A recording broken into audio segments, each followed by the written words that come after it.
All right. Hello, team. Welcome back to the party. So we are towards the end of week 4 of the course. We are now in the final stretch. We've spent a lot of time talking about the foundations, the gear, the niche, all that kind of stuff. A lot of time talking about how to generate endless ideas so that you never ever run out of content ideas for your YouTube channel. And then for most of last week, we talked about that $1 million formula for success on YouTube, which is get people to click on the videos and then keep them watching the videos. And if we can crack that formula, we're basically going to become zillionaires overnight on YouTube, because that's the formula that we're all in various ways trying to crack. So in Monday's session this week, we talked about how we get viewers to fall in love with our channel. And we talked about the ABCDE approach of aesthetics, branding, confidence, delivery, and editing, and how all these 5 things combine to create this like good vibe feeling that viewers will have towards our channels. Today, we're now moving a step beyond thinking about our individual videos themselves, and instead thinking more about our workflow and our system for creating the videos. So that is what this session is all about. How do we systemize and scale our production process so that it becomes as low lift to create videos as possible? So basically everyone said that editing takes by far the most time in the video production process. And so we're going to share some tips on getting faster with editing. But really, the only real way to get faster with editing is to outsource the editing to someone else. And that is something we're going to be talking about extensively next week, because genuinely outsourcing editing is an absolute no-brainer if you can afford it. And most of you can if you can afford to come on this course. And therefore everyone should be outsourcing editing in my book, because you probably have a job that's probably making you more than $10 an hour. And that is about how much it costs to get an editor if you're intelligent in finding an editor. Anyway, that's not quite what we're talking about today, but that'll be coming up next week. But I guarantee if you outsource your editing, it will be very, very easy. It will transform your life. Congratulations to Anastasia in Tech, who has implemented the hook and the thumbnail stuff and got a 1 out of 10 video. So that's pretty awesome. Always nice to get that feeling. Congratulations to Tessa as well. Their team has been commissioned to do 3 extra videos, which is pretty sick. So thanks guys for sharing that in the community wins. And Will has got a fantastic shorts graph. This is exactly the sort of thing we want to see from uploading shorts to YouTube. And that's why it's still worth experimenting with shorts, even beyond the homework for week 2. Lots of you have gotten the workbook. A lot of you internationally in non-international locations still haven't got the workbook. It's quite nice, but to be honest, you don't really need the workbook. It's just kind of nice to have. I promise you will get it at some point. Just have no idea what the hell is going on with the postal system. But yeah, the PDF is always in the chat and always linked on the PTY community. And Moaz, you got yours today. Hopefully you are finding it useful. Lots of interesting things going on this week. So today is systemize and scale your production process. We've got Friday Social Club. Tomorrow we've also got Crash Course in Writing with David Perel at 8 p.m. British Summer Time, which should be very suitable for the Americans as well, because David's in America. And then on Saturday, we have Office Hours with Elizabeth. So if you have any questions at all that are not answered in this session, bring them along to Saturday's Office Hours Q&A session. And that's a live, open Q&A where you can ask whatever you want and someone will be on hand to help you out. So that'll be good. As a reminder, we continue to run power hours every single weekday at 8 o'clock in the morning and 2 o'clock in the afternoon UK time, and those have been pretty reasonably well attended. And the house support system seems to be going well. We have a table with house points. So we've been tracking anytime someone submits a homework assignment, or for the people each week who have been the most active on our PTY community in giving feedback and giving support to others. And just generally a few superstars that we've had some emails about, people saying thank you to this person for being an absolute legend. We have been awarding your houses with points, and Incendio House is in the lead by an absolute mile. So well done to everyone in Incendio House. They are absolutely on fire. Yes, Ahmed, that was a good point. I wish I'd made that joke myself. Lumos is doing pretty well. Alahumara, Impervious, and Nox are doing okay as well. Tarantallegra and Confundo in joint 6th and 7th place. Sonorous is putting in a pretty poor show. With very few homeworks done or very few house points awarded. Repairer is doing a little bit better, but you guys need to pick up the pace and actually start doing the videos, because there's no way you're going to actually succeed on YouTube without making videos. Obviously, I get that life gets in the way, but yeah, well done Incendio House for being in the lead, and we'll be having some fun prizes for the House Cup at the end of the course for the house that wins. So that's good stuff. We have a whole, we'll put all this information in the PTY community if it isn't already. But essentially, your house gets 10 points every time you publish a video. and we get 5 points for the top 10 people who've been the most active, commenting, etc. on the PTY community on Circle. And we get 25 points if you are one of the top 3 highest quality homework assignments each week. And our PTYA student supporter team and us, we're always looking at those and like flabbergasted as to how high quality some of them are. And the way we've done it is that like some houses have more or fewer people than other houses. And so we've divided the number of house points in a given house by the number of people in that house, and then multiplied it by 25, I think.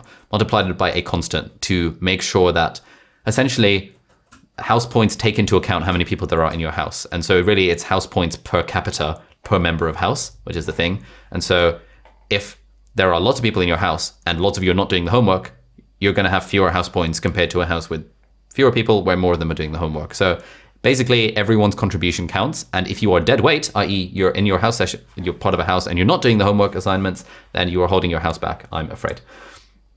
There's more information about all those on Circle in the PTY community. If you haven't seen it already, there's always Zoom links on that page. So you can always find the Zoom links.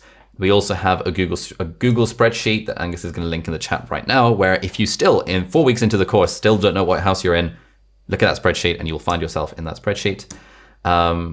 This is an overview of the curriculum. We've gone over the first 3 weeks, and today we are doing Systemize and Scale Your Production Process. So let's kick things off. Essentially, there's broadly 2 parts of systemizing and scaling your production process, and that is the workflow and system design on one hand, and then there's the sort of the specific strategies for speeding up the production of your YouTube videos in the other. And so those are going to be the 2 halves of this session. As a reminder, the analogy that we always use for success on YouTube is that it's all probabilistic, and it's all about stacking the deck in our favor in whatever way we can. So we've talked already about how we can stack the deck in terms of time by putting in more time into editing our videos. For example, it takes freaking ages to edit a video. By putting in more time into making more videos, by putting more time into improving our skills at speaking to a camera, by putting in more time doing events like, the Ultra Speaking course or the Ultra Speaking simulator and stuff like that, putting more time into watching videos like Matthew Dix's storytelling workshop and incorporating storytelling elements in our videos, watching Robbie Crabtree's guest workshop that he did the other day about how to speak better and incorporating that into our videos. There is an endless amount of ways that we can make our videos better by putting in more time. Unfortunately, all of them do require that we put in more time. Secondly, we stack the deck in our favor by putting in money, and broadly that means investing in better gear and hiring people to help with our videos, which we're going to talk a lot about next week, things like outsourcing editing. But the third way in which we stack the deck in our favor is by having a decent system. And the system, in a way, acts as a point of leverage.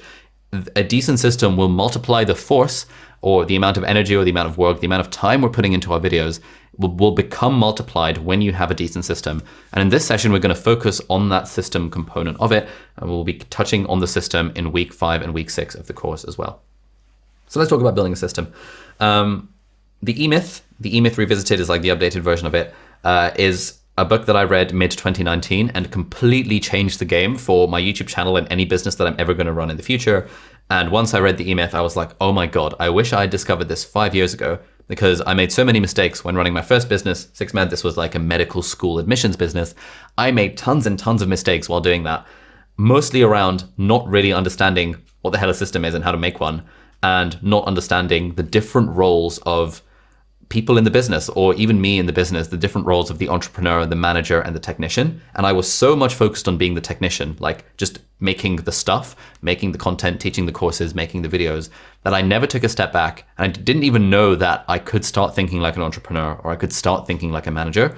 And for anyone who wants to systemize their YouTube channel and take things a bit more seriously, then I'm just doing YouTube as a hobby, which is also fine as well. 100% would recommend reading the E-Myth Revisited. Absolutely fantastic book. What he says, the question you need to keep asking yourself is, how can I give the customer the results he wants systematically rather than personally?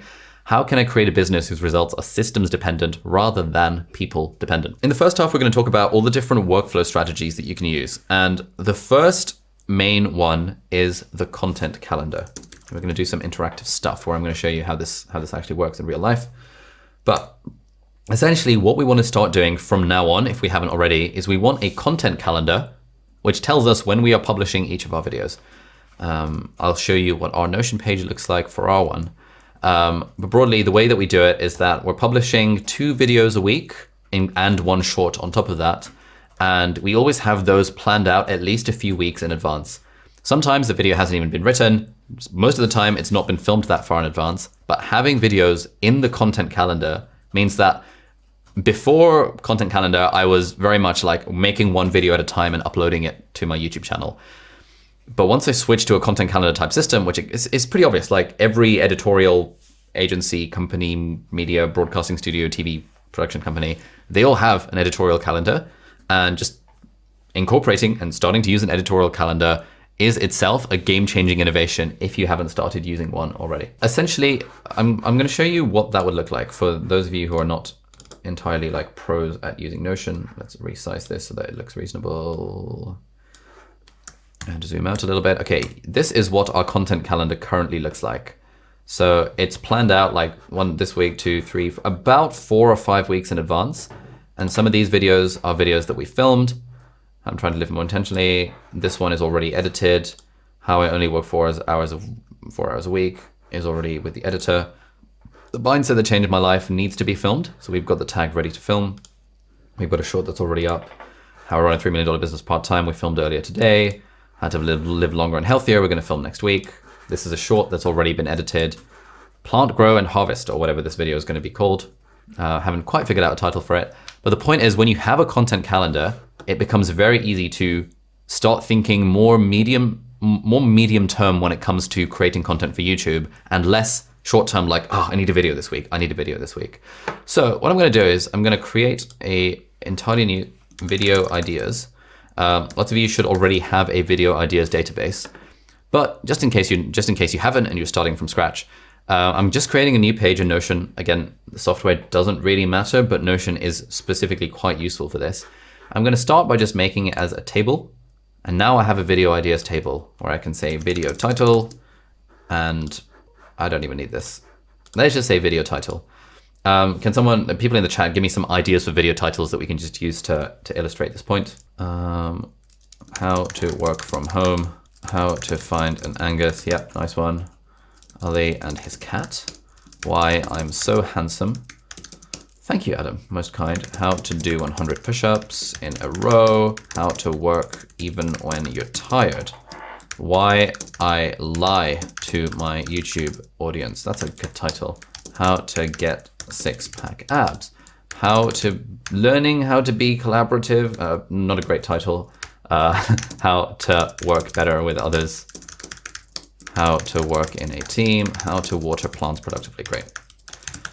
And so the basic level of our content calendar is something that we should all have set up already. Anytime we have an idea for a video, it goes into the database. Now, the nice thing about Notion is that you can have different views for exactly the same database. And so I'm going to create a view called Content Calendar, and it's going to be the calendar view. This is a month view for event planning and scheduling. So I'm going to hit create. And what you will find is that there is a totally blank calendar. But if you look at this bit where it says no date, there are 12 pages with no date in the content calendar. And so if I click on how to water plants productively, it will disappear from that list and it will end up in my calendar. And we've noticed that when creating a calendar page, Notion has automatically added this date property. And so we can rename this to publication date. If you're a noob at using Notion, that's totally okay. We have a whole guest workshop from Marie Poulin, who's a Notion expert. The recording of that is in the resources section in the PTYA video vault, so you can definitely check that out. But let's populate our calendar.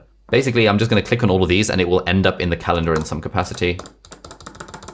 And it's all ended up for today. So let's say I wanted to make one video a week. Let's do how to water plants, how to work from home, how to work something, how to do 100 push-ups, why I lie to my viewers, why I'm so handsome, further down the line. Great. And then I'm thinking, you know what? I'm really going to take YouTube seriously. I'm going to try and accelerate my success. And therefore, I want 2 videos every single week. You can just drag these around.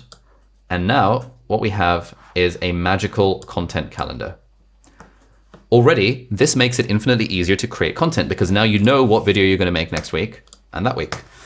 And the point of having this content calendar is it helps us stick to publication dates, which is awesome. But the other thing is that it lets us film things in batches. And we're going to talk more about that in just a moment. So that is the basics of the content calendar. And we'll flesh it out over the course of the session. And this is basically exactly how we use our content calendar in Notion. There is nothing fancy about it. There's nothing intimidating about it. You don't need to be scared. It's just a content calendar. This is literally what it looks like. Okay.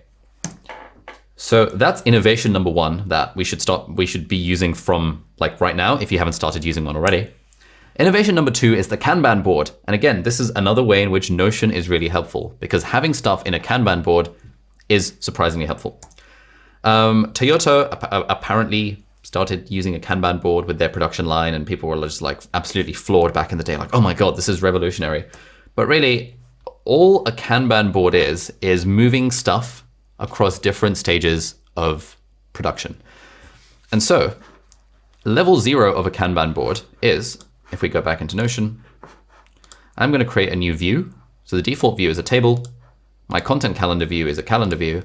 I'm going to create a view called Kanban board. And I'm going to make it a board. Now let's see what that looks like. I'm going to hit create. And there we go. We have recreated the structure where, let's delete this page.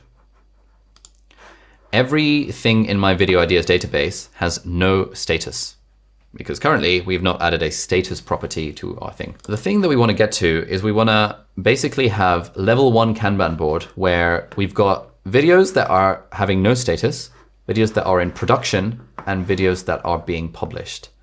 So this is like an easy way to do the Kanban board. All you have to do is click add a group, and you can say in production, which means it's either being it's currently in the process of being produced. So maybe it's being filmed, maybe it's being edited, maybe it's being written. And then we have another group that just says published. And this is a very easy 3-tier system for Kanban boards. Let's say I'm doing this video and that video and that video next. I would drag them into in production. And now when I look at my video ideas database, I don't have to get overwhelmed by this ridiculously large list of titles. And in fact, if you look at ours, where's our everything? This sort of thing is quite overwhelming. Like no one wants to see this when they open up their Notion page and they're thinking, you know what, I want to come up, I want a video. This is not good. But if you have a board, then you can see the structure of various different things. And the way we build that board is by just doing it from scratch in Notion, no status, in production and published. So that's fine. That's like level 1 of using a Kanban board.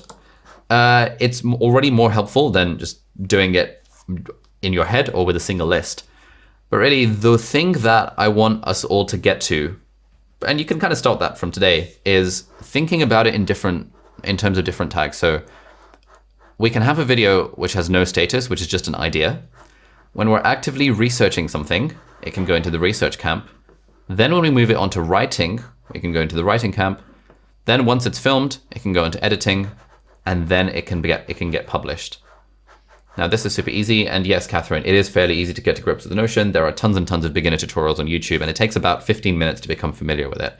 I also have a video on the PTYA Video Vault where it's called like Notion for Beginners, and it just breaks it down as simply as possible. Because Notion can look super, super complicated if you look at someone's complicated setup, but it's actually very, very easy if you keep things simple at the start. And then eventually you'll get to kind of this mutated form of a Kanban board where some things are ideas, some things are being written, some scripts are being reviewed, some things are being filmed, some things are with the editor. This is generally, once you have a team, then your Kanban board might mutate beyond this particular level. And so what I'm going to do is I'm going to mutate the Kanban board a little bit to level 2. So in production itself is not particularly helpful. Let's say I'm starting out YouTube for the first time. This is what my Kanban board would look like. So I would say video sort of being written, and this is the being written camp.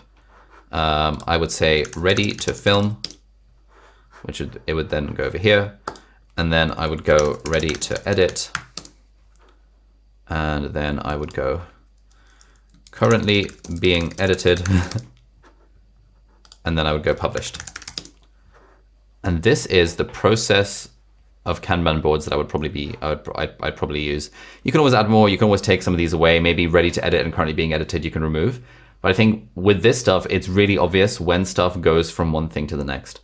So how to water plants productively. Let's say that video is being written. Let's say we're going to use a triplet structure where point number 1 is figure out how much to water the plants.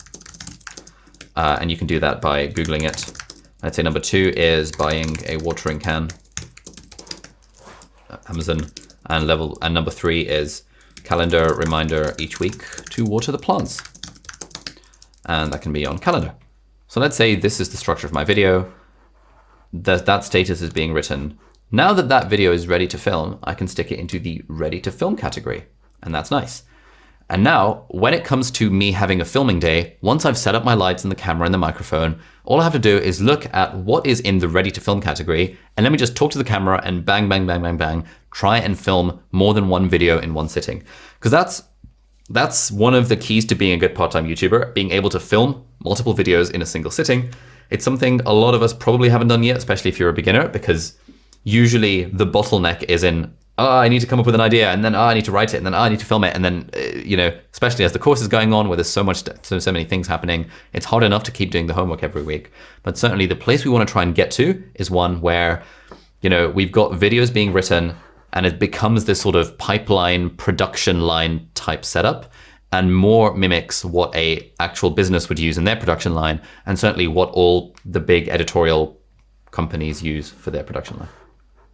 So, going back to the slides, don't worry about what the mutated version looks like, because that will happen when you have your own team. But that's broadly how the Kanban board system works. And we'll talk more about kind of how to batch film videos in a moment.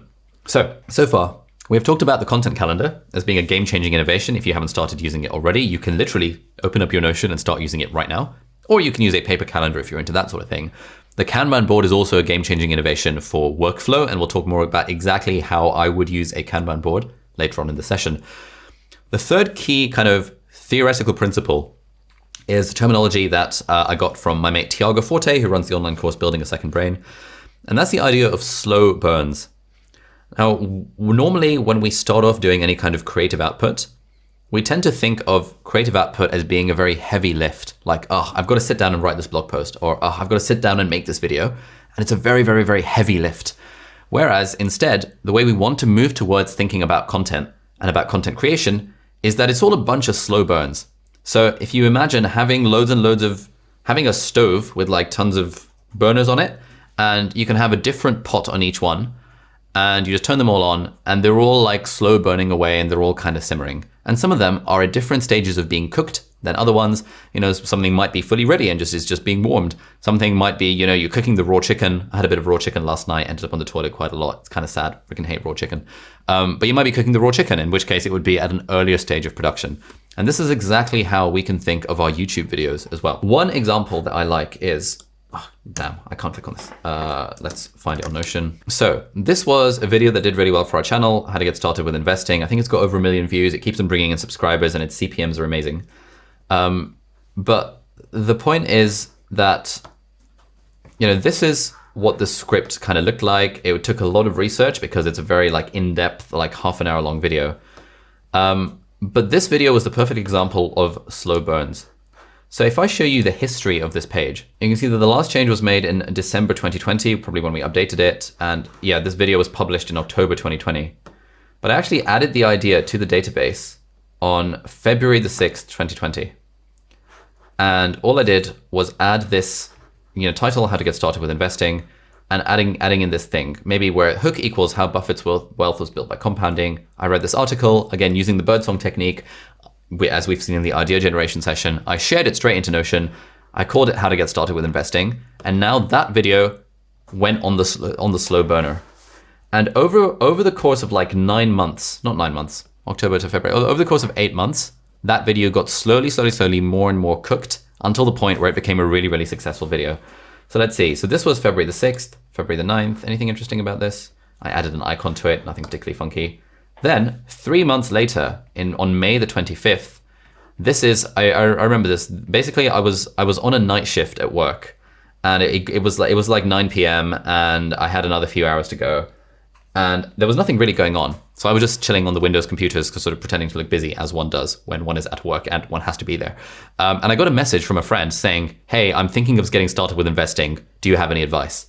And I thought, I have so much advice on how to get started with investing. And so what I did is I went on the Windows PCs at work. I just opened up Notion on the web app, and I started writing a few notes. So this was 3 months after I initially came up with the idea for the video. And so I literally just wrote this out. So you want to get started with investing, you're thinking this, let's break it down. What happens to money? How do we stop money from losing value? Probably took me about 20 minutes to type all this stuff out. And this was just me kind of off the top of my head, thinking to myself, how would I actually teach my friend how to get started with investing when he asked me on the 25th of May? Again, 3 months after I initially came up with the idea for doing the video. Let's fast forward to the 7th of June. Icon has changed, but haven't really added more information to it. Let's fast forward to August now. Have I added more information in August? Nope, still no information there. Let's fast forward to September. Okay, we've added a little bit thing. How do I do it? I added a bit more information here. Hey Herbert, I'd like to buy some Apple shares. What the hell is an index fund? So like in May, I wrote the very first like opening of the video, and then 4 months later in September, I saw the video, how to get started with investing. I was like, oh, okay, cool. I've got some time. I'm going to work on this video. And then what happened is that over time, we fleshed out the video, and let's see, where are we? 3rd of September. Aha, here we go. 3rd of September. I gave this video over to Angus, who was helping write the videos at the time, and we started fleshing it out with a lot more information. And ultimately, the video got filmed sometime in September and then got released sometime in October. And so this goes to show like the power of the slow burn, where this like ridiculously detailed video actually took about 8 months to put together, but it was 8 months of being on the slow burner, where I got the idea in February, fleshed out a little bit in May, opportunistically when a friend messaged me, fleshed it out a bit more in August, fleshed it out a bit more in September with Angus's help by adding a few research points, and then filmed it and published it in October. That's one example. Now this video is on 1.3 million views, published 8 months ago, and it's doing pretty well. This video, high type really fast, 156 words per minute, was also a slow burn. I'm not going to show you the painstakingly process of like showing page history, but basically, all of our videos that we have published, like mostly the video idea that we had came probably at least a few months ago. And because the videos were on the slow burner, they were slowly being fleshed out over time. Because they were on the slow burner, it means it becomes very easy to create these videos without it feeling so much like a heavy lift. Now we're going to do a solo exercise where mission 1 is start scheduling. For the next 5 minutes, open up your calendar, but basically whatever you want to use, you don't have to use Notion, and plot out what video you're going to publish for the next 2 months at 1 video per week. Commit to a video idea and put it in the calendar. Next, set aside a day where you're going to film the next 3 videos in one go. Don't be too precise. We often drag our videos around, but the fact that they're on the calendar means they're far more likely to get done. So this is going to be a 5-minute breakout room. I'm going to play some music. Where's my Study With Me playlist? I'm sorry? Not breakout room. Sorry, not breakout room, a solo exercise. My bad. This is about a 5-minute track, and let's go for it. So we're planning out our content calendar for the next 2 months. So you need to put 8 videos down in the content calendar so that you can have videos prepped for the next 2 months. There we go, the perfectly timed song. Yeah, so I've noticed, anyone struggle with that, please post your woes in the Zoom chat, and we can probably address some of them here. Mitya said that prioritizing videos takes time and it's hard to plan out so much stuff in advance. Crucially, we're not planning the videos at this stage. We're just putting in a title that, 3 weeks from now, I want to do a video about X. And we've already got our video ideas database that potentially we've been populating already with all of the various 6 different components of the idea generation machine. Maybe we've been scrolling Twitter while on the toilet for the last couple of weeks and sharing stuff using the birdsong technique into Notion. So we should hopefully already have a list of video ideas, and we're just like slotting them in different slots in the calendar. I agree. If you're trying to like right now to come up with video ideas from scratch and then put them in the calendar, that's a lot harder. But the way this production line works is that we're always having idea flow going into our machine, thanks to the birdsong technique, 5 months of content in 5 minutes, coal mining, all this kind of stuff, eureka moments, whatever. And then once they're in there, we can use the content calendar to like stick them on the thing. Ryan says, surprisingly helpful in making me just hurry up and commit to ideas. Yep. We find that we've got 400 ideas in the database, but unless they're in the calendar, they never get done. But once they're in the calendar, it's like, oh, I guess we're doing this video then. Let's actually think about it and make it happen. How do you accommodate room for events or trends? That's the thing. So with the content calendar, it's more like, this is what I would publish in an ideal world. And you want to have it prepared enough in advance that you're comfortable. But like, we've got a content calendar prepared for the next 2 months. But if Apple were to randomly release a new product like tomorrow, then we'd move things around. Like the nice thing about the content calendar is that it's more like a rough first draft of what your plan is potentially going to be. And most of the time you'll stick to that plan. But if something comes up, if 1 week you're like, oh, I can't be asked to film today, or if a sponsor deadline is a bit delayed, or if an event comes up, you can always just drag and move things around. And it's such a nice feeling when, like, I love it when there's an unexpected event that screws up the calendar, because if we film stuff in advance, it's like, yes, you know, I feel more ahead when there's an unexpected event, because now I know that my video is coming out 3 weeks from now is already filmed and edited, and I can sleep like soundly at nighttime. Fares, very useful, makes it easy to visualize my schedule and allows me to work around it. Yep, simple and powerful, I agree. Adam, I have a difficulty level system in my Notion. Super useful to plan out batching easy content. How do you integrate the calendar into all your other calendars? I don't. The editorial calendar on Notion is completely separate to my Google Calendar, which is how I run my life. Google Calendar is like a day-to-day what I'm doing calendar. The Notion editorial calendar is literally just when are the videos being published. And so it's separate to everything else. And yeah, that's a good shout, Adam. Like in terms of difficulty, this is something that we've actually been wanting to, I've been thinking about incorporating into our system as well. Like if it's a video where I'm just rambling or answering questions, that's like a level 0 difficulty. If it's a video where we have to research the hell out of it, that's like a level 3 difficulty, and sort of figuring out some kind of system around this. We haven't needed to just yet, but that's a very good shout. Okay, awesome. So now we have a breakout room. For the next 10 minutes, head into the breakout rooms and pitch your content calendars to the group. All right, thoughts on the breakout room? What do you reckon? Post in the chat. Any insights? Yeah, time is always a constraint. I do apologize. Time is always a constraint in our live sessions. House party sessions, time is less of a constraint for this sort of stuff. So you definitely attend those. And all of our events in the PTY community that are going to happen after the course as well, completely free of charge to all you guys. Time will be less of a constraint, hopefully. So for those of you who are continuing to take YouTube seriously after the course, we have a load of stuff in store for you as well. Again, completely free of charge. Events every single week. It's going to be absolutely lit. Social pressure to get some ideas on the calendar. Excellent. Yeah, we'll tell you more about the community stuff later on in the course. But it'll be proper lit. Any in-person events planned? Yes, actually. We're going to have this big thing in London in December. Potentially. We're working on it. But a lot of PTY people are already have already organized in-person meetups in various different cities around the world. It's kind of cool.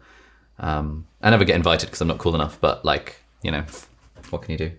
Anyway, let's talk about strategies for production now. So we have talked about kind of the first half, which is like the overall workflow, like systemizing and being a bit more productive with the way we do our content, which is basically involving the content calendar, the Kanban board, and the idea that we can slow burn our videos over time rather than treat them as heavy lifts.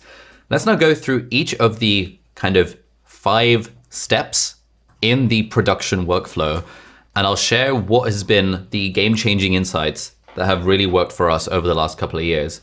Because from 2017 to 2019, I was working, well, 1 year as a final year medical student and then 1 year working full-time as a junior doctor. And so I was doing absolutely everything myself, did not outsource a single thing, knew very little about systems design.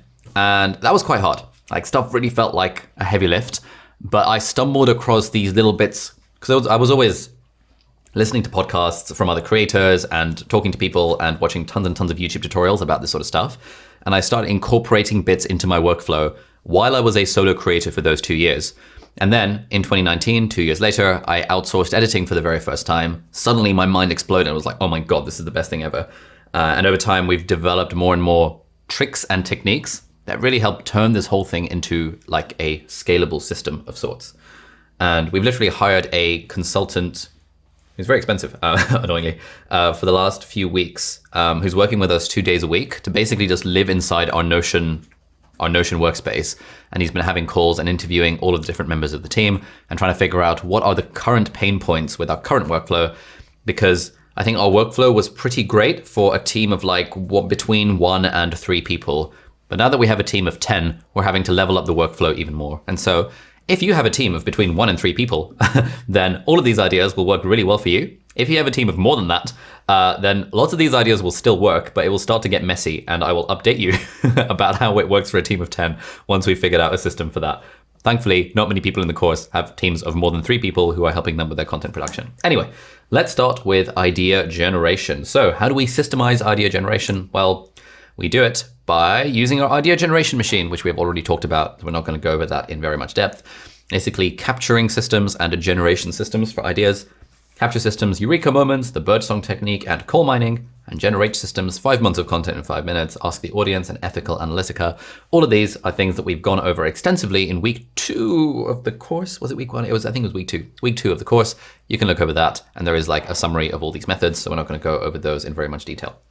The other way of generating ideas for content is to think in terms of content buckets. Now, this goes against the advice, well, it doesn't really. This might seem on the surface to go against the advice of niching. What is a content bucket? A content bucket is basically a strand of content on your channel. And so, for example, with our channel, the 7 or so content buckets we have are personal videos, productivity videos, entrepreneurship/finance videos, deep dives, which we've sort of retired and we're changing up the format of, learning themed videos, book review themed videos, and tech/app themed videos. And broadly, well, 6 because the deep dives are live streams, so they don't really count. Broadly, everything we make kind of falls into one of these 6 different categories. Now, when you have content buckets on your own channel and you identify what are the content buckets of your channel going to be, it actually becomes a lot easier to figure out what kind of content to make. So for example, we've decided that we're going to make 2 videos every week for the rest of the year. And I've been doing all of this year as well. And the way we do it, it's not like, okay, a random video idea is going to go in the content calendar. It's having a rough idea that, okay, every month we want 2 videos about entrepreneurship and finance. Every month we want 2 videos themed around books. Every month we want probably 2 videos of me talking about something personal. Every month we want 1 tech video. And every month we want 1 kind of how-to, 1 or 2 like how-to type videos, which are either productivity or learning themed. That idea of content buckets informs our content strategy. And if you're not thinking in buckets, then it becomes a case of like, oh, anything goes. I can put whatever I want onto the calendar.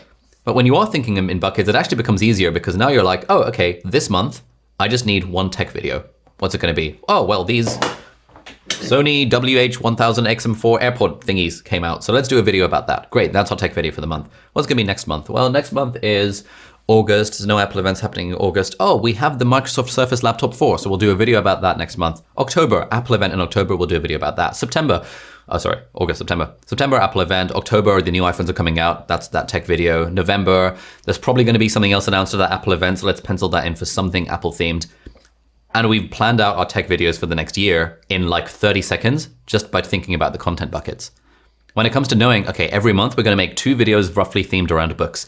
Okay, let's look around. Okay, we've done Obstacle is the Way. Let's do Deep Work and let's do Happy by Darren Brown this week. Next week, let's do Unconditional Parenting and let's do The Art of Loving. Great. Next month. The month after that, let's do Bullshit Jobs and let's do, 12 Rules for Life by Jordan Peterson. Great. The month after that, let's do The Negotiation Book by Chris Voss, and let's do Traction about the entrepreneurial operating system. So this is like literally the thought process that we go through when it comes to planning out our content, even months in advance. Because we're just thinking we just need 2 book videos every month. If we were thinking we have to do 8 book videos every month, it would be harder. But thinking in content buckets unlocks that particular thing. The other way of thinking about the content, instead of in buckets, is to think of content in terms of series. Now, this was a big game changer as well. I picked up this tip randomly from a Peter McKinnon video in the very early days of my channel, where I was feeling the pain of coming up with video ideas every week. But then something that Peter McKinnon said is that he always likes to have series of videos on his channel. And immediately just that phrase unlocked something in my brain where I was like, oh, series, yes.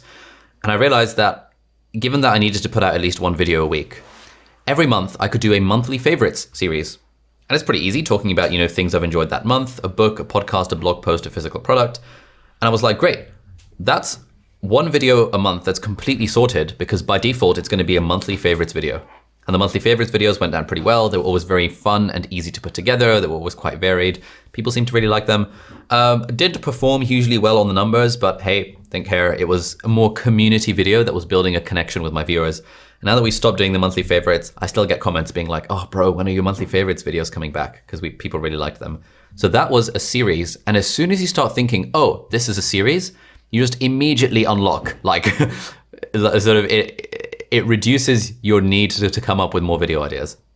So one series that we're probably going to start at some point, I think we've started already. It's called Appy Hour, lol, where each month we're going to review 1 app of some sort that helps us be more productive or learn better or become healthier or something like that. and I'll be using the app for a few weeks at a time and reviewing, does this app genuinely improve my life? This is a great series, which we actually should start doing now that I think about it, because I've had it in the back of my mind for so long and just we haven't made progress on it. This is a great series because there are literally always apps coming out. And therefore, this is a series that is never, ever, ever going to run out of ideas because there's always new apps to come out. And therefore, if I'm thinking in terms of starting a YouTube channel, I'm like, okay, every month I want one book review, I want one monthly favorites video, I want one app themed video where I review an app that's relevant. And I know that over time, more of this stuff is going to come out. I could do a series called Podcast Club, where every month I talk about lessons I've learned from one particular podcast episode that's really changed my life. I've listened to probably thousands of podcasts over the last like 4 or 5 years. And I've got all the ones that most resonated with me saved somewhere or other, or liked on Castro or hearted on like Spotify or whatever. And so I can go through those and in each episode discuss one podcast. That becomes a series. Now, if you're making one video a week, all you need is 4 series, and that's your content sorted for forever until you decide to change up those series. Every month you could do a monthly Q&A. That could even be a live stream. It's super easy doing a live stream. You know, this is how I used to cheat back in the day. So when If there were weeks where I didn't have a YouTube video ready to go, I would just do a live stream Q&A and just sort of turn my phone horizontally and stick it on some kind of phone tripod and just be like, all right, guys, we're doing a live stream, and have it, you know, back facing camera. And that ticked the box of, you know, that one video a week. And that helped me keep up the momentum on my channel while also building that deeper connection with the viewers. So when you start thinking in terms of series rather than in terms of individual videos, it really, really unlocks the ability to generate ideas basically whenever you want. You know, for example, let's have a look at this. Hi everyone, welcome to the channel. I'm August Bradley, and this is the series where we build a life operating system in Notion. August Bradley's basically built his entire YouTube channel off the back of a single series, how to build a life operating system in Notion, and then he's split up that series into multiple mini series. And the fact that he's thought about it as an ongoing series means that he's got endless ideas for this particular content. Hi everyone, welcome to the channel. I'm August. Peter McKinnon. Oh, it's Tuesday, and you guys... Hang on a second. Ugh, forgot something. And you guys know what that means. Ooh, let's roll that intro.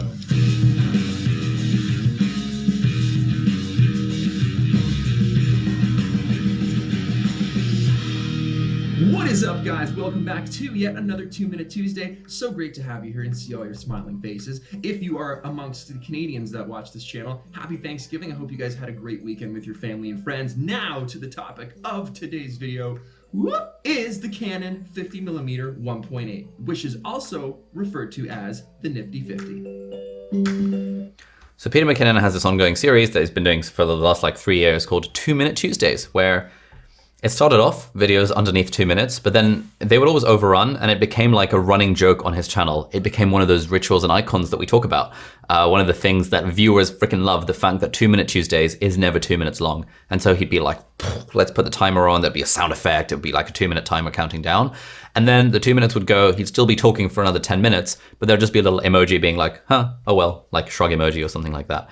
And 2-Minute Tuesday, he said in one of his podcast interviews with Matti Haapoja, it was meant to be a series that helped him be less perfectionist about the content on his channel.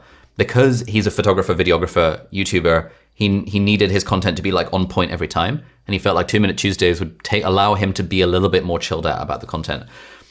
Off the back of that, like dozens of YouTubers created a series called 3-Minute Thursdays, thinking they were being original, but hey, that's fine. We all like to steal like artists here, and that's what we're all about.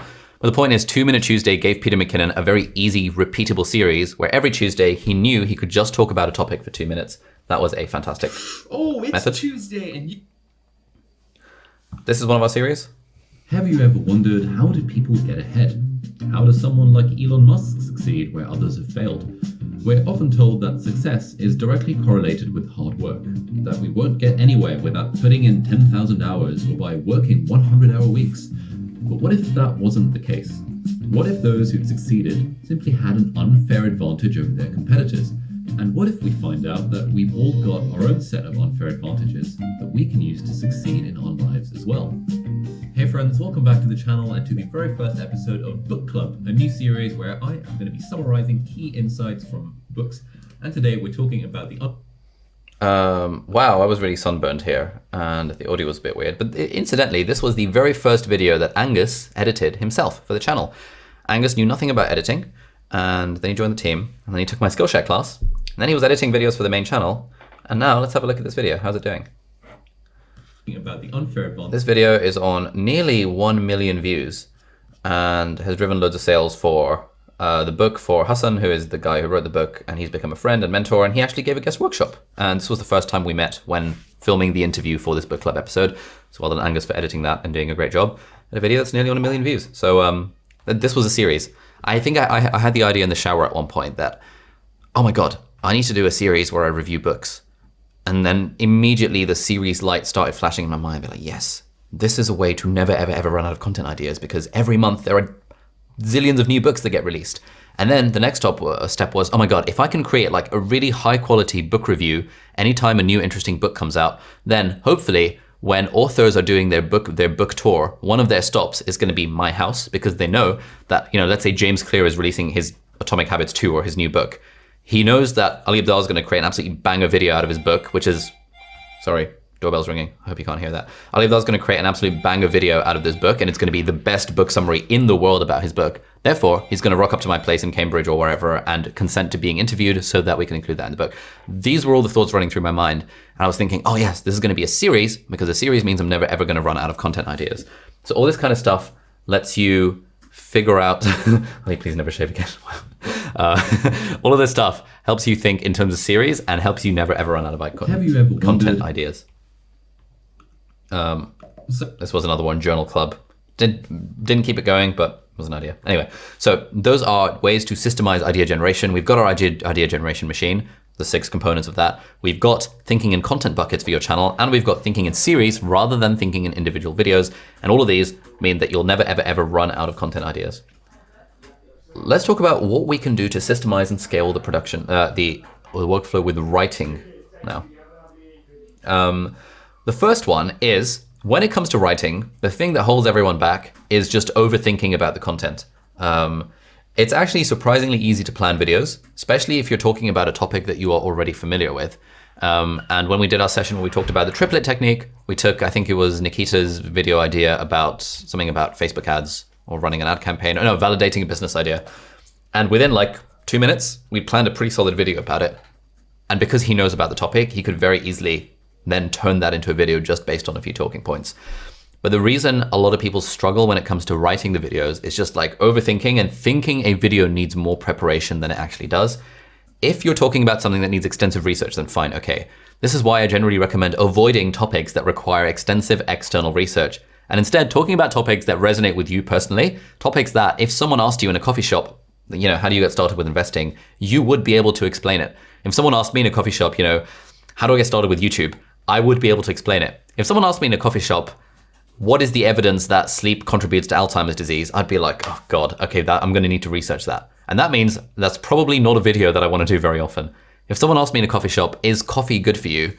I'd be like, vaguely I've heard something about it, but again, that's the sort of video that requires research. One of our friends, Matthew, who was in the last cohort, Matthew is a professional magician. And one thing I always tell him off for is creating videos that require too much research. Where, having worked as a professional magician for like 20 years, he has so much tacit knowledge inside his brain that could easily come out, and does come out when we talk to him in real life, because he hangs out with us at WeWork in Cambridge, because he's based in Cambridge as well. It all comes out when we hang out with him in real life. But he was choosing video topics like the 19 different types of magical effect, which required like 18 hours of research to actually figure out what are the 19 different swords, find references and all that kind of stuff. Where a more interesting video would have just been how to be more confident when approaching groups. I'd have watched the hell out of that, because I'd be like, how do you have all this confidence to be able to go up to people and talk to them? And I asked him, and he gave me like a 5-point thing, and that could have easily become a video. But because Matthew was overthinking and thinking that a video needed more research because then it's a good video, that was why, paradoxically, the video ended up being not great. I'm sure it's a good video anyway, but it would have been better if it had been a video speaking from the heart and speaking from personal experience. So one magical hack when it comes to creating content is avoid content that requires extensive research.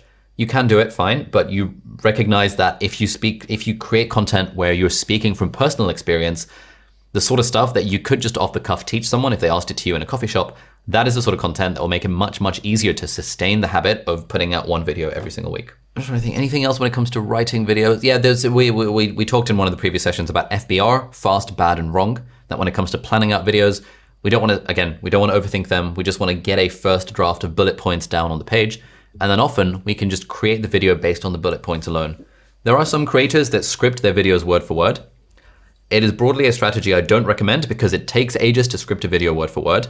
And unless you're very good at reading off a teleprompter and you have a teleprompter operator, or your voice is just so standard that the teleprompter voice activated scrolling thing works, it's also harder to film a video that's been fully scripted. So generally my advice for people on the course is stick to bullet points. It's useful to have some kind of script like talking points, but it's not useful to film a video word for word unless you are one of these kind of people with a team, or you want to spend ages writing, or you want to use a teleprompter for whatever reason. Okay, let's talk about filming. How do we film? Basically, the concept here is about batching. And we ideally want to be filming multiple videos in one go. We have talked about this in a little bit. Oh no, that's my next slide. My second point on this is batching. My first point on this is the friction minimization principle. So when we're coming to filming our videos, it takes ages to set up the microphone, the camera, and all, tripod, all that kind of stuff. And I like this phrase that friction is the most powerful force in the universe. And friction is the thing that stops YouTubers from creating content. This is why we often recommend that if you're starting out, don't worry about using a camera, just film with your phone. Film with whatever gear you have to hand, whatever makes it as easy as possible to get the filming done. Because any amount of friction will massively reduce the chances that you're actually going to sit and film. The way that works for me is that I always have a tripod set up. I always have this camera in that position. I always have the microphone here. Yes, it makes the living room look a bit crap. And I would only ever clear this stuff away if I've got guests coming over and I really want to impress people. They're like, oh, wow, your apartment is so tidy. Otherwise, it's an absolute mess. We've got a light over there right now. We've got a light up here, microphone here, lens there, lens there, lens there. There's a lens sitting over there. There's a tripod over there, a second camera over there. Everything is a mess. But that's fine because it's reducing the friction to actually creating videos. Two things that helped as well. Like back in the day when I was starting YouTube, I thought, you know what, I'm gonna save money and I don't need a tripod. Who needs a tripod? I can just stack up some medical textbooks. I never read or open those anyway. I just bought them in my first year of med school because I was thinking, oh my God, I wanna have these like books. I never opened them once. And so I've got all these big ass heavy medical textbooks. Why don't I just stick the camera on top of those? And I realized every time it was taking 5 minutes to set up the medical textbooks and it was annoying. And I should just spend $20 investing in a tripod. And when I did, it reduced the friction of filming and then it made me film more videos. The other one, a bit more advanced, is ceiling mounting this light that I've got up here. So if I move the camera,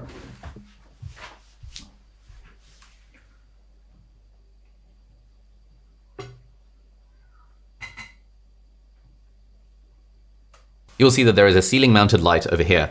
This was a friction minimization principle thing because it's always really annoying filming. It was always really annoying filming at my desk because I would need to get the C stand, get the L-shaped C stand, set the light up. It would be a massive ball ache.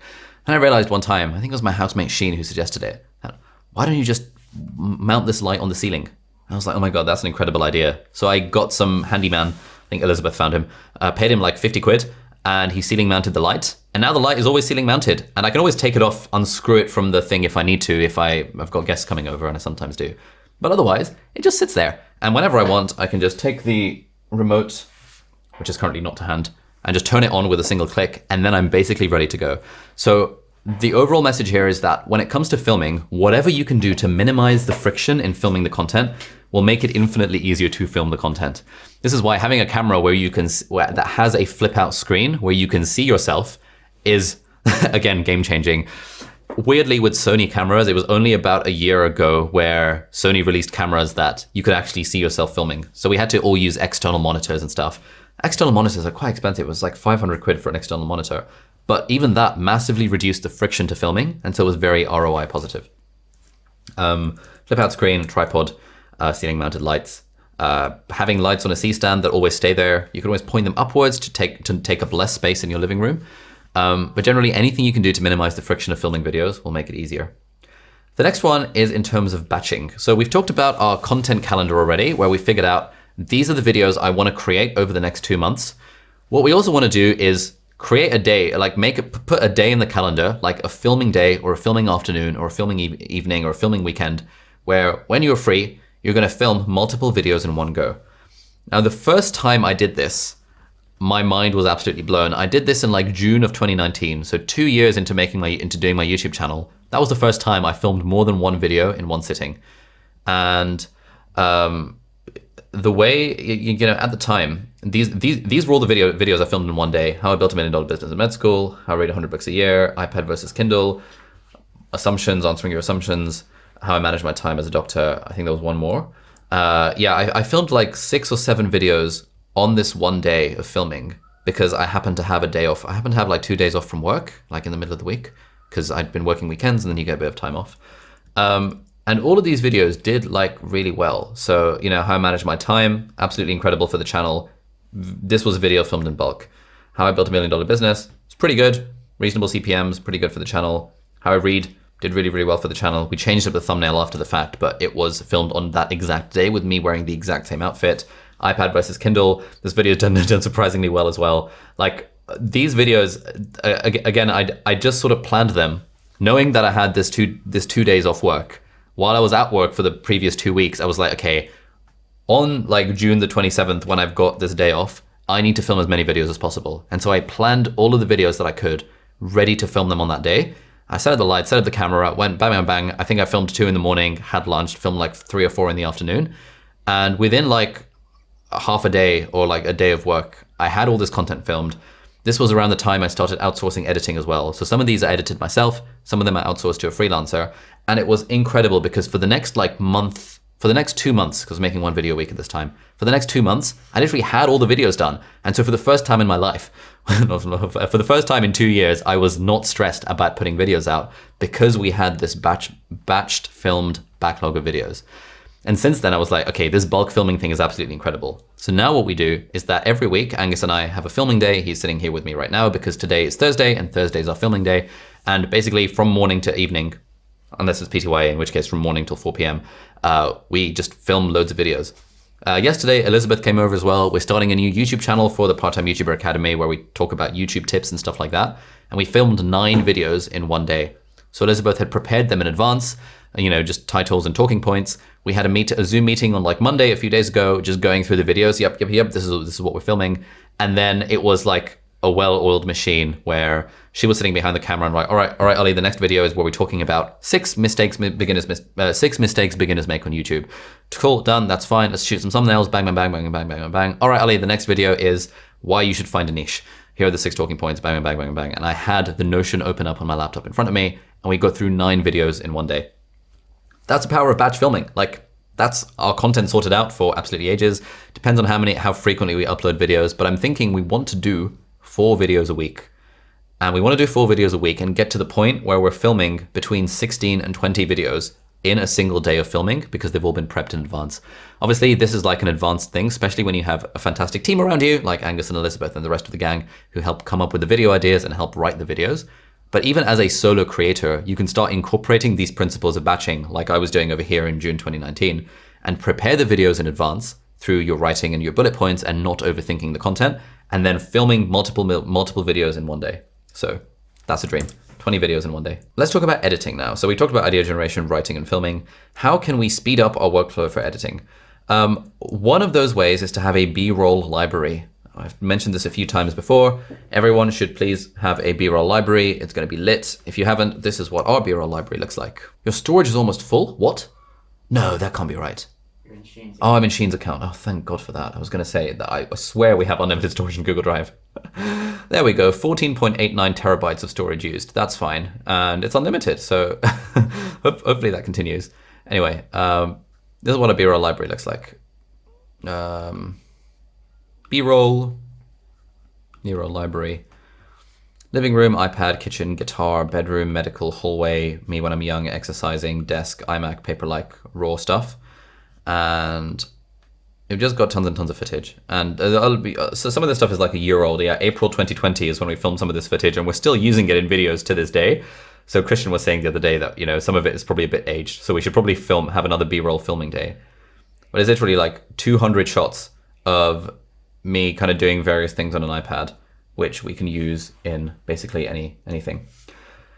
Do you need a second person? It is useful to have a second person, but you don't need a second person. So when I was filming all this iPad stuff, I actually filmed all of this myself. This was a single day where I was just filming a ton of iPad B-roll and I'd set up the slider. So I have an Edelkrone slider and I programmed the slider movements on it. And what I would do is I would set up the tripod, with a slider, set up the shot, then go in front of the camera. I'd monitor it on my phone, be like, yep, how's this looking? Cool, record. And then crucially, what I was doing is at any time I'd set up a new camera angle, I was doing multiple things with that camera angle. And so, for example, like, let's pick one. No, not that one. Let's pick one where I'm doing something. Yeah, here, for example. This is a slider shot that's just sort of panning. I think it's panning. And I'm just kind of scrolling through the iPad. But while I had the camera prepped for this, I also scrolled through a load of different apps. So I got like 10 different B-roll shots out of this one camera movement. And a few of these were sponsor plugs because I knew I wanted some Audible footage and some like Skillshare footage and CuriosityStream footage. But it was exactly the same camera setup and just swapping in and out different things. These days, if I'm filming B-roll for a book-themed video where I will like point the camera at the sofa, in fact, you know, this is literally how I film videos for the B-roll library. So, for example, let's grab a pile of books. There we go. Okay, so this is literally what I look like. This is how I would do it. I've got the camera set up, and I want it like a nice shot of me like reading a book or something like that. So what I'm going to do is, on the side of my desk, I currently have a stack of books, and this is me filming B-roll.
You get the idea. So I've set up the camera once, and what I'm doing is I'm just like flicking through multiple books repeatedly, knowing that it's all going to be different B-roll footage.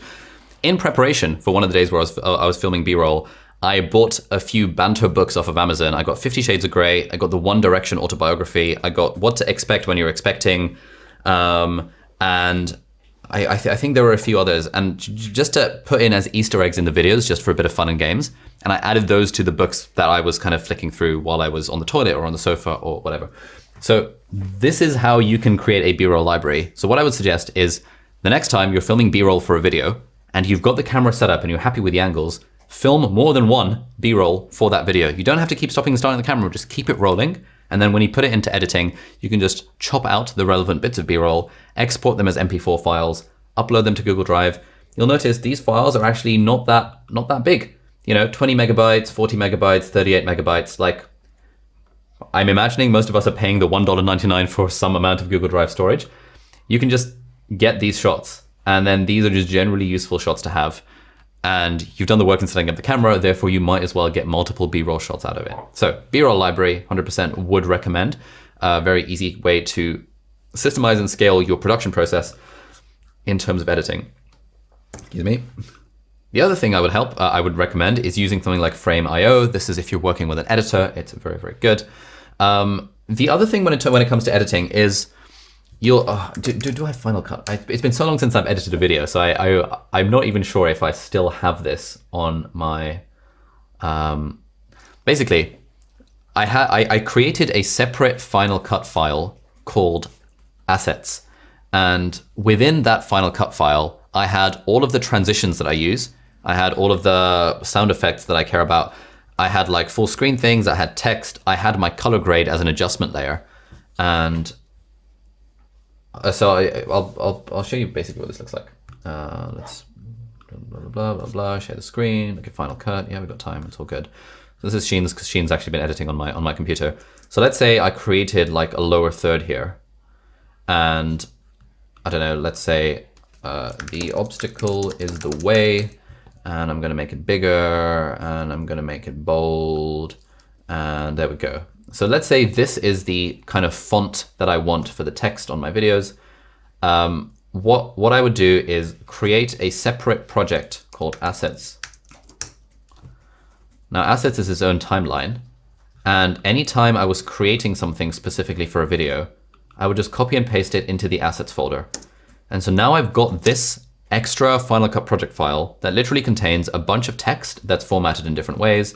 If, for example, I was using a quote, you know, for this video, for example, you can't really see what's going on here. And so I'm going to add a graduated mask. I hope Sheen doesn't mind this. Graduated.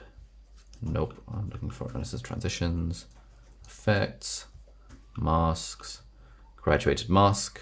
Add a graduated mask to the video and change up the settings so that it's a little darkens a little bit. Okay, this is pretty good. Now it's a bit of effort. Like I don't want to always have to come up with this graduated mask. And therefore, once I've done the work once, I am copying that particular clip and then I am going into my assets folder and then I'm pasting it in. And now I've got the graduated mask in this thing. And so the next time I'm editing a video, I can just copy it with Command C. I can go into my project and then I can, do I still remember how to edit? Oh, there we go. I can paste attributes with Command Shift and V. It's been so long since I've edited a video. It's just like old school muscle memory from 2 years ago. And it will paste the graduated mask onto it. And so it's stuff like that that you can do when you think about speeding up time in terms of editing. 100% would recommend whatever editing software you're using, create an assets file. The benefit of the assets file as well is that when you outsource editing, and I promise you should outsource editing, but when you outsource editing, you'll then be able to just give that assets file to your editor and they will just immediately have a timeline that has all the effects on it that you care about, that your color grade, your fonts, your music, bloody blah, whatever. It's such an easy way of speeding up time in the edit because often it's adding this random crap like the text and the B-roll and all that kind of stuff. That is often the thing that takes the most amount of time when we are creating content. And so let's make sure Sheen's project gets reset to its standard phase. All right, let's close that. That's another really good way of saving time when it comes to editing. Also, another thing while we're here, this used to drive me up the wall. Anytime Final Cut updates itself, the plugins and transitions and titles library gets deleted. Really freaking annoying. And so I'd have to re-download all of my titles and transitions and lower thirds and all that crap from VideoHive, where I buy all my effects from.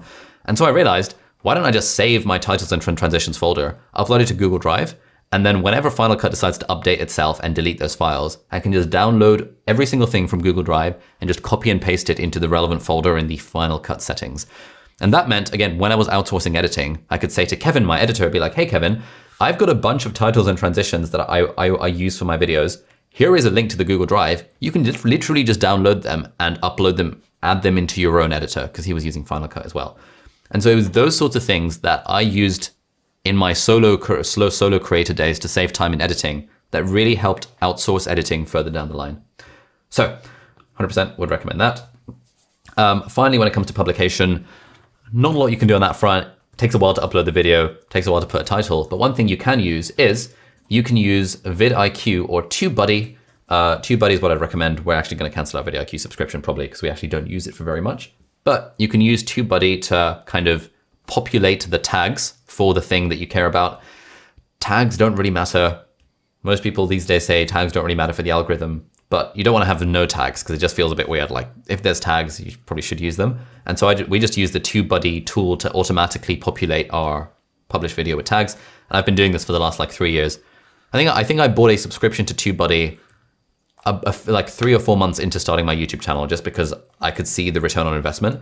And one of the things that was most handy is that once I got TubeBuddy, I no longer had to worry about tags in the slightest. I could just like bang, bang, bang, bang. Here are all of the things that my video is about. These are all of the different ways in which we can systemize and scale our workflow. We've talked about kind of the content calendar, we talked about the Kanban board, and we've talked about the theoretical concept of slow burns and how these things transform your workflow from being one heavy lift at a time into more of a production pipeline where stuff comes into the top of the system through your idea generation machine, through the birdsong technique, through coal mining, and then it goes through the different layers of the system, writing, filming, editing, publication, and later on repurposing, which we're going to talk about next week.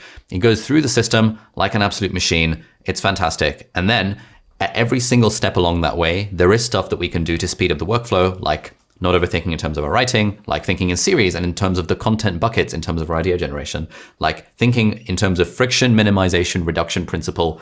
That sounds weird. It's the thinking in terms of reducing friction as much as possible for filming, and in terms of batch filming, thinking what are all the different ways I can speed up my editing so that I'm not doing the same work more than once. Also, on the editing front, one thing I forgot to mention, this app is really good, getrecut.com. I'm in the process of getting an affiliate link with them, but like it's actually sick.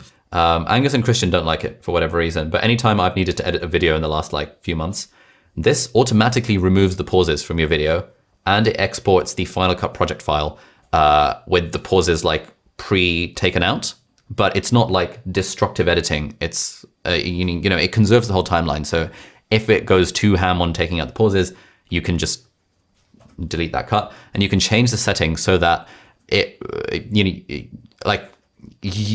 don't want every single pause to go, because that would be a little bit weird. And so you can change up the settings on the recut preferences to say, I only want to remove pauses of more than 1 second, and pauses of more than 5 seconds. And that means within 5 seconds, you've automatically cut out a large amount of work from the editing workflow. So this is quite useful. Would recommend, if I were editing videos, I would be using this for my rough A cut every single time to save a load of time. And when it comes to publication, just use TubeBuddy to populate tags. And so those are all the various different ways that we can systemize and scale our production process. We'll talk a lot more about how kind of repurposing content and how expanding and building a team and outsourcing editing, how that fits into this, but that's a topic for next week. This week's assignment, as you know, is the Hives framework. Write, film, and publish a video from your video ideas database that incorporates the Hives framework and includes elements of storytelling if you can. Think about the titles and thumbnails, try and create an intriguing hook. And if you're feeling really up to it, incorporate some of the branding components that we talked about, the values, the icons, and the rituals in particular. But we've also talked a little bit about the origin story, the pagans, the words of affirmation or whatever it is, and the 6 other things that are all in that Notion worksheet that we talked about last week. So, thank you very much for attending the sesh. A lot of chat from me. Let's now switch to the Q&A component, and we can have a bit of fun. Cool. How many videos do you batch film on average? 2 or 3? Today, how many did we film? 3? We filmed 3 today. Today was a bit of a slacking day. 3.5, yeah. Because we had to do a lot of writing today as well. Then I had like hour-long phone calls in the middle of the day, and we started a bit late. And because I had this raw chicken last night, I was having to take trips to the bathroom very regularly. So today was a pretty slow day where we filmed 3 in one day. If we didn't have this PTYA session, we probably would have filmed 4 or 5, because this 4 to 6 p.m. window we would have used for filming. But yesterday we filmed 9. And I think about 4 or 5 each day is like our average for most of our filming days these days. How do you travel with all that gear? Oh, again, can we have the names of people who are asking questions? How do you travel with all that gear? What about tripods and C-stands and lighting? Good question. I actually have a... What was our gear session? Was it 1B? 1A? I think it was 1B. I actually do have a slide for this, which is, this is what my travel setup would look like. I think it's towards the end of here. Aha! My portable studio setup. So this is what I travel with, or what I would travel with if I could travel. Sony a7S III, 1 lens, 1 tripod, 1 portable light stand, the Aperture 120D, Aperture Light Dome, the XLR K3M, and the Rode NTG. Oh, replace that with the Sennheiser MKH416, because this is a little bit old. It's actually pretty portable. The light takes up a little bit of space, but it folds down quite nicely. And I think the value of having a big ass light, even while traveling, is absolutely enormous. And so this is the setup that, for example, I'm taking to Dubai when I go on holiday in August, and that I would take. I think I'm planning to live in Amsterdam for a month. So this is going to be the travel setup. Why 2 microphones? Good question. The XLR K3M sits on top of my camera, but it's more like a recorder that lets you plug in an XLR input into the camera itself. And so this Rode NTG4 or the Sennheiser is the microphone that I actually have. And so right now I've got this that I'm recording into as well, but I also have the XLR K3M at the top of the camera. Basically, the audio quality from the XLR K3M by default is not great because the microphone is so far away. And the ultimate principle of audio quality is that you want to have the microphone as close to your mouth as humanly possible. And that's how you'd get decent quality audio. Yes, then you would need a boom stand. So probably I should add a portable boom stand to this. It's pretty, you can find some pretty portable lightweight boom stands. But that would be the travel setup. Okay, I make tech videos. It takes a couple of days to research and script one video. There's no way I can script 3 videos to record 3 videos in one go. It takes 3 hours to shoot one video and then I'm super tired. How can I shoot 3 videos in a day? It seems impossible. What I would recommend, specifically for the tech stuff, Linus Tech Tips, how we make 17. This video is incredible. I watched it the other day. I think it's absolutely fantastic. It shows you, like, maybe you've seen it already. I'll put a link in the chat. Like they make 17 tech videos every week and they show just the process of that. If you're a one-man band, then all of the research that goes into editing and into a tech video and all the B-roll filming and all the product shots, yes, it's a very heavy lift every time.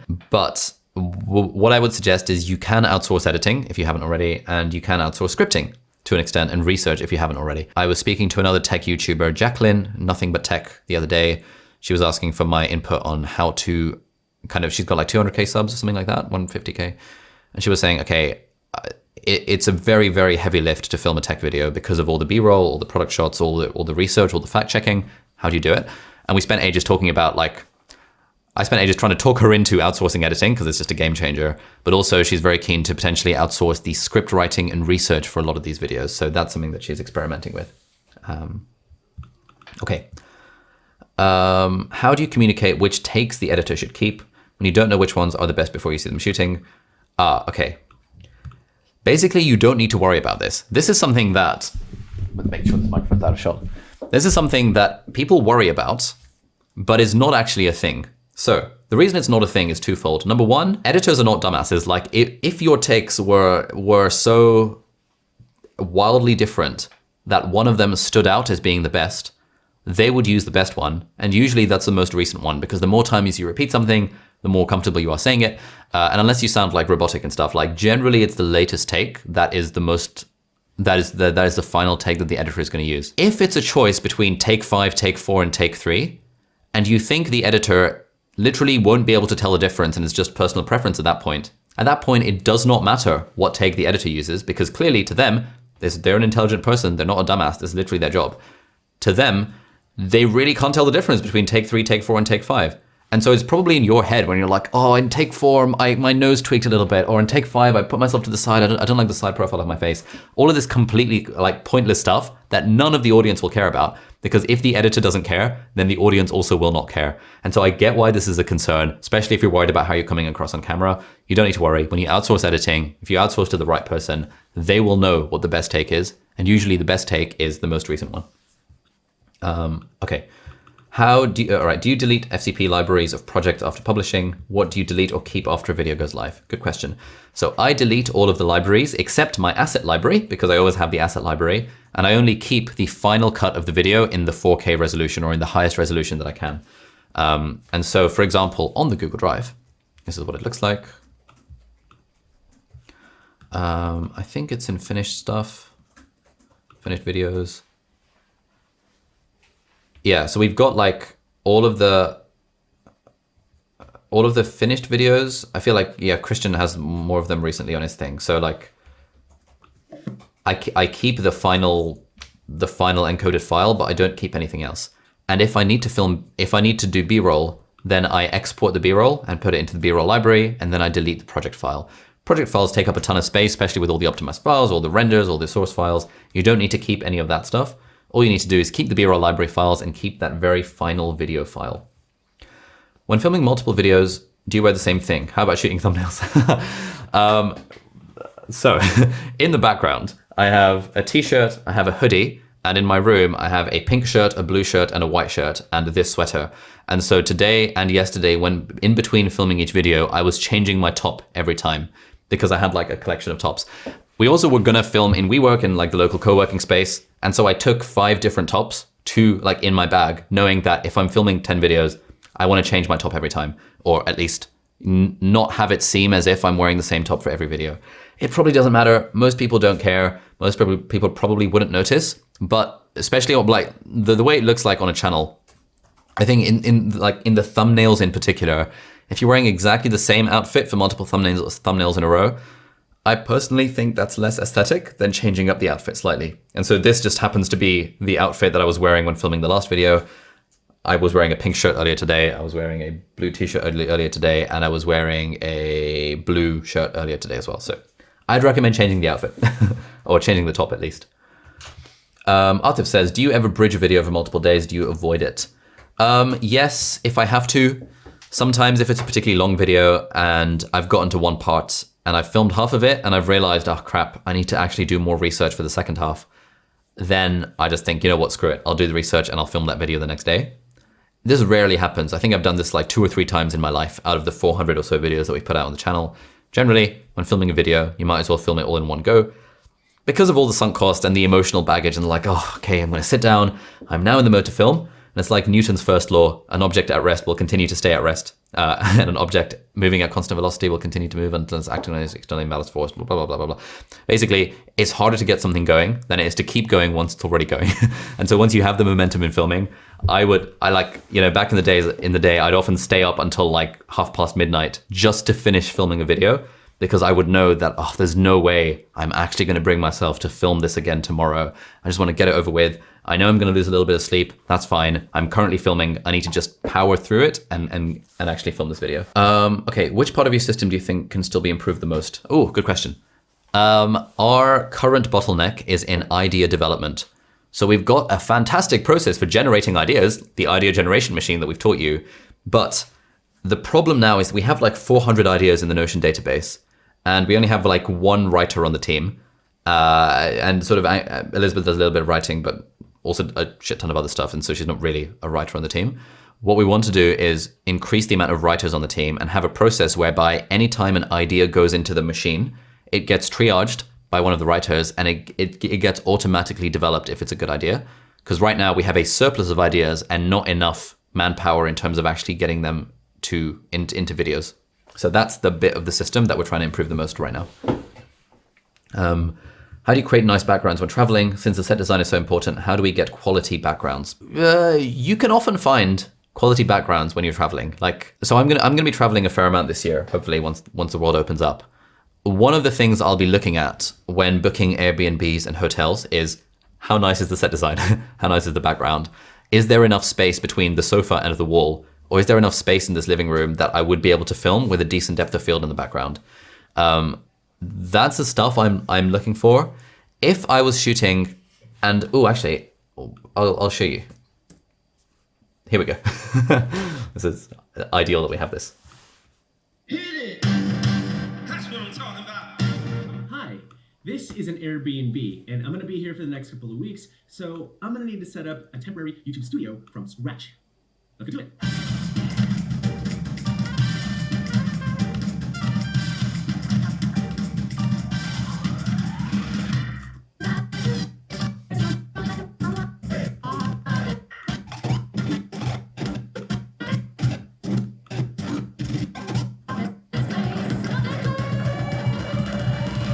And that, my friends, is how you set up a YouTube studio anywhere. Yeah, so you can do that with a blank wall. That's very, very easy to do. It's a very portable setup that he's got. Well, very portable. He's got a big ass light, but it's a pretty portable setup. And so that is what I would do if I absolutely had to, if there was no background I had where the lights and like lamps and stuff were nice. So yeah, recommend. All right, Yannick, how do you create? Oh no, we've done that. What do you do? Okay, Yannick says, what do you do in the free time you generated through batching filming, or writing and editing, other jobs, or actual free time? These days I try to work on the business rather than in the business. So anytime I have spare time these days, it's around strategy and getting organizational clarity and drawing out the accountability charts and figuring out what our goals and metrics and KPIs are going to be, and figuring out what the hell everyone in the team is actually doing, figuring out ways to hold them to account for what they're doing, figuring out numbers that we can use to measure the performance of team members because we want to build a high performance team, figuring out how I'm going to then get clarity myself on what they're doing and then pass that clarity on to the team members about what they're doing, figuring out what Angus's role in the business is going to be and what kind of stuff I can feasibly delegate to him without him burning out for working 80 hours a week, figuring out what we need to hire in terms of our director of marketing, having phone calls with people who are directors of marketing at other companies to ask what the hell does a director of marketing do, having calls with people who are copywriters to figure out, okay, how do we add a copywriter to the team? So it's all of this sort of stuff, which I feel like there are not enough hours in the day, even with the fact that I only need to film videos once a week, and I don't do any editing at all, and I basically do no writing at all. Still, it feels like there is just a shit ton of stuff to do in the business, and I physically don't have the time to do it. So there is always stuff to do. But the nice thing is that when you can remove yourself from the more technician aspects like editing and writing, and even filming other than 1 day a week, it frees up your time to be able to take that longer term strategy look at the business as a whole and potentially hire people to help fill the various holes. Yeah. That is actually a course that we're working on. We've got a new intern, and what we're thinking is Angus and I have like basically had zero experience running a business like a year ago. And in that time, we've now scaled from like 3 of us to like 11 of us, and we're hiring like 7 more people over the next few months. And there's all sorts of business books and stuff that I've read. I've paid literally tens of thousands of dollars in business coaching. And there's all these insights that we've got for how we run our creative business right now. And we're in the process of turning it into an online course, which is possibly like a creator MBA type thing, but more like what are the components we can take from the corporate world in terms of like structures and meetings and goals and all of that corporate BS stuff that I used to dismiss offhand like a year ago. What are those components that we're incorporating into our creative business, and what is the stuff that moves the needle? So this is a work in progress. Anyway, Pooja, how do you plan backwards from the content calendar and schedule time weekly, i.e. for people with full-time jobs? Not to fear. I had a full-time job for a very long time while doing exactly that. Basically, this is what it would look like.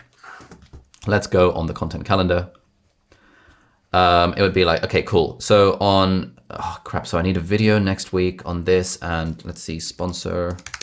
So that's going to be sponsored by Skillshare. Cool, that's fine. Am I showing the right screen? Okay, cool. So I need that video there.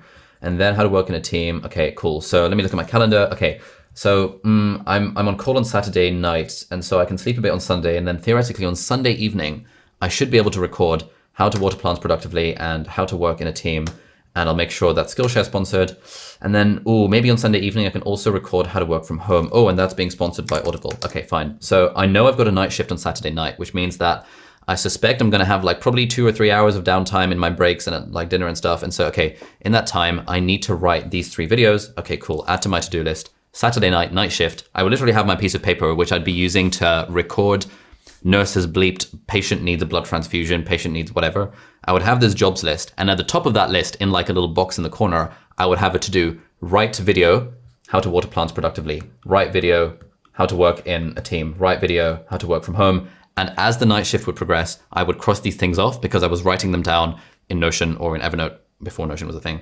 And then by the end of the night shift, I'd have done all my jobs, keeping the patients alive, hopefully, fingers crossed.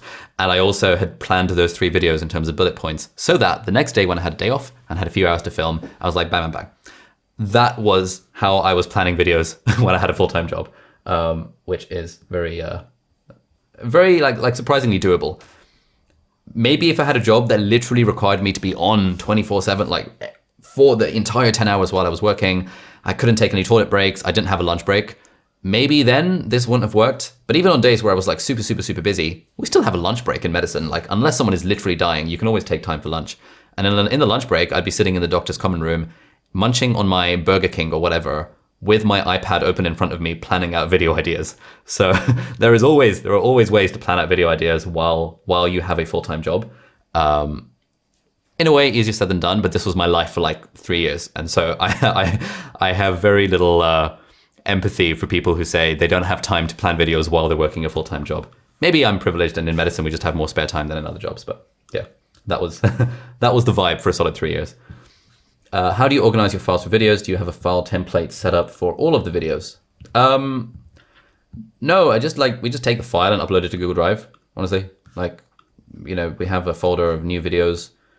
This is, organized by date. We're in June 2021, and let's say deep work focus, and here is the video file. Let's say it's the learning video. Here's the video file, here's the audio file, and here's a bit of B-roll.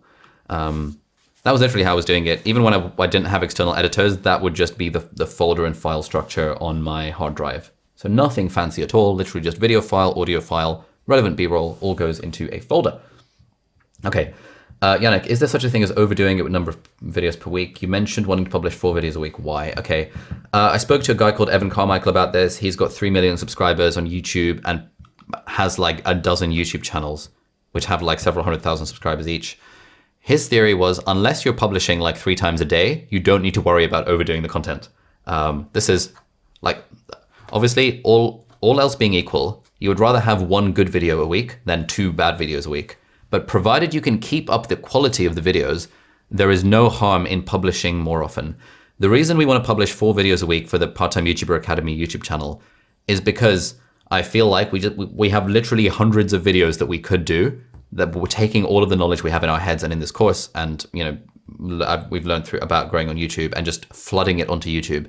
The objective of that channel is not to grow very slowly over a long period of time. The objective is to hit the ground running from day one, absolutely smash it in terms of quality and quantity, and also funnel my audience to it from our existing platforms, and also use that as a marketing channel for future cohorts of the course. So the strategy for that channel is very much, this is a business, we're going to do whatever it takes to succeed. And if anyone's in that position where you basically have unlimited time and money and resources and you need to grow on YouTube, the way to do it is by making really, really high quality videos and making lots and lots of them every week. And I think, honestly, we probably could be doing 7 videos a week. Like, daily uploads would not be out of the realm of possibility. Elizabeth would probably have a heart attack if I said that, so I haven't yet. But certainly as we expand the team, I want to be moving towards uploads every single day on the PTYA YouTube channel. Nikita, would you recommend any service for backups, original footage? Nah, don't bother. You're never ever going to look at those original files ever again. I kept backups on like an external hard drive for a couple of years, never once looked at them, so now I don't bother anymore. Xenia, I have problems with color grading. What's the best resource to learn from? Becky and Chris have a good color grading tutorial. That's what I used. It's not what I use because they use S-Log, but their color grade videos are very good. They have this playlist, color grading tutorials. I think it's got a few, yeah. Oh boy. Or you can, I think I just searched on YouTube for it, and we've got a video. If you use Final Cut, you can check out my Skillshare class. Tyler Stallman is great.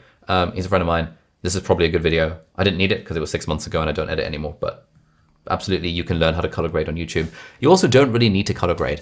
Like, honestly, if I was starting a YouTube channel, I wouldn't even bother color grading. Like, if you have a decent camera, like these colors probably look fine straight out of camera when you're watching me on the Zoom call.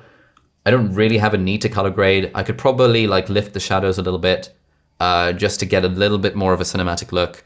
I could probably slightly ramp up the contrast and probably make things a bit more blue because I like blue. But those are pretty trivial things to do in like 5 seconds in Final Cut or in DaVinci or in Premiere, and you can always find a tutorial to say that. So I wouldn't worry about color grading. It is a 0.001% difference to the quality of video. It doesn't really help that much when you're starting out. All right, Yannick, at what point should you start thinking about hiring people? How much does an assistant cost, an in-house editor, and Angus Lolno numbers?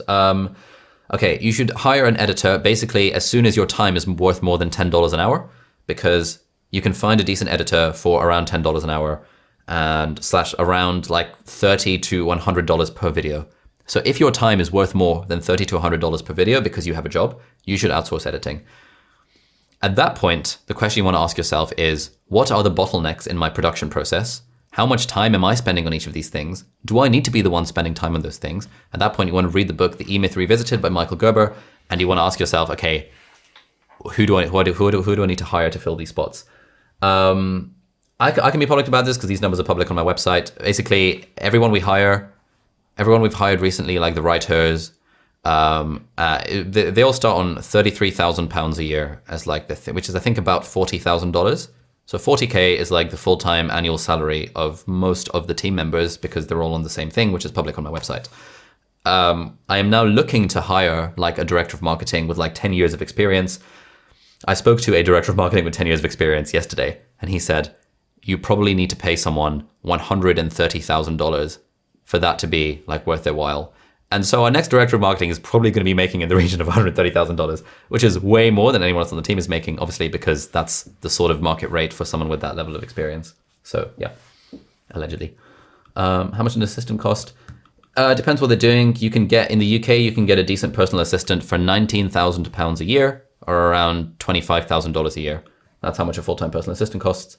An in-house editor, approximately £2,000 a month. So like $2,500 a month for a full-time in-house editor who's experienced. That's pretty standard. And Angus, Angus's role is a bit weird because he is a director of operations with no experience at being a director of operations. So the job he's doing is not really the job that he's equipped to do. And I don't think Angus probably wants to be public about his salary, but certainly if Angus had more experience, like 10 years of experience, he'd be on like 100K. Cool. Yannick, have you ever missed a publication date? And if yes, did it have real repercussions for your channel other than a bad conscience? Nope. No one cares. The thing with publication dates is that like there's nothing magical about one video a week. There's nothing magical about one video a week. It just is about momentum and about consistency. And so if you miss an upload, it's not the end of the world. Just like if you miss a workout at the gym, it's not the end of the world. It's not the missed workout that's the problem. It is the fact that often the missed workout leads to bad things further down the line. So with my email newsletter, I did not miss an issue for 2 years. Without fail, every single week for 2 years, I was publishing an issue. And then I started missing one. I missed it 1 week. Then a few weeks later, I missed one another week. And then I missed one another week.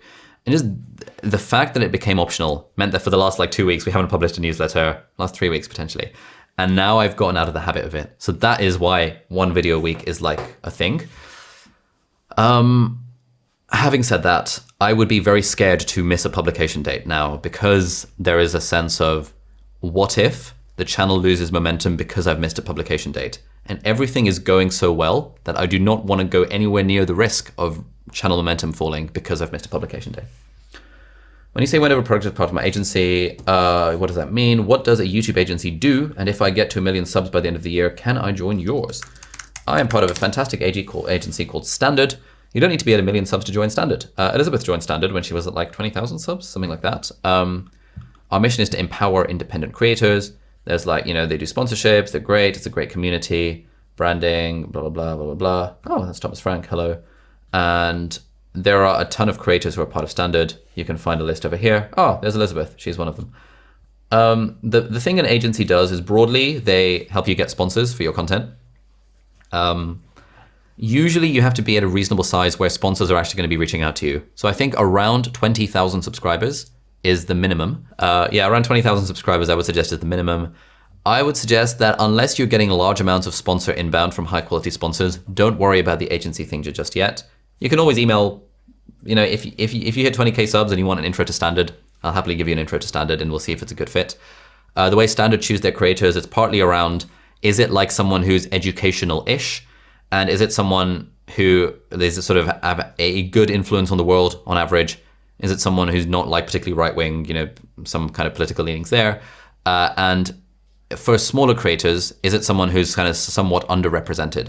So if you're a productivity YouTuber and wanting to join Standard, you would need a lot of subscribers for that to happen. If you're a dude, the fact that Elizabeth is a girl doing productivity was one of the factors that made Standard think, oh wow, this is great because this is someone, this sort of creator is somewhat underrepresented in the productivity space. We love that. We think this is great and therefore absolutely join the team. So those are the sort of factors that go through the mind of an agency. But yeah, generally 20K subs is when you start getting interesting sponsors, and that is around the time when maybe you can hope to join an agency.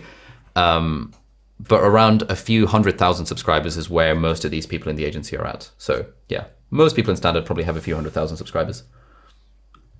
Wendover is one of the biggest people, obviously. Has Ali recommended how to get writers? I know the process for editors, but anything on top for getting good scripts? If you have an audience, then put out a job thingy to your audience. If not, then again, Upwork, People Per Hour, and Fiverr would be good places to find writers. The key here would be to be very clear on exactly what you're looking for and to give them a sample task. So when I was assessing writers, in fact, I'll show you. This was the job description. Join my team, content creator and ghostwriter. aliabdal.com/writer. I'll put a cheeky link in the thingy. 33K a year, part-time, what you'll be doing, perks of the job, the ideal applicant. You need to be able to speak English. Here's a Google form. And one of the stages, once I'd done the initial shortlist, was to send like these 80 people a task being like, okay, I want you to write this up as a blog post based on A, B, C, D, and E. And based on how good those blog posts were, that was how we narrowed it down even more. And it ended up being Gareth and Jakub, who are now part of a writing team, who came through as a result of that process of shortlisting. So even if you're hiring freelance writers, I would suggest following a similar process. Feel free to copy and paste stuff from this page if you want. But definitely you need to get them to do a sample task and do that for a lot of writers, because there are a load of writers out there. Not all of them are going to be a good fit for you. So you want to give the project out to a lot of people once you've shortlisted, and then you want to pick the best ones from there. Oh, hello. Lol. The newsletter that made me start a newsletter. Love it. Thank you, Yath, for that piece of testimonial. Did you pay them for the sample tasks? I would if it were freelancers. I didn't pay them for the sample tasks when we were recruiting for the position of being a writer on the team. I was thinking about it, but I wanted to give the task out to like 50 people. I didn't want to pay 50 people.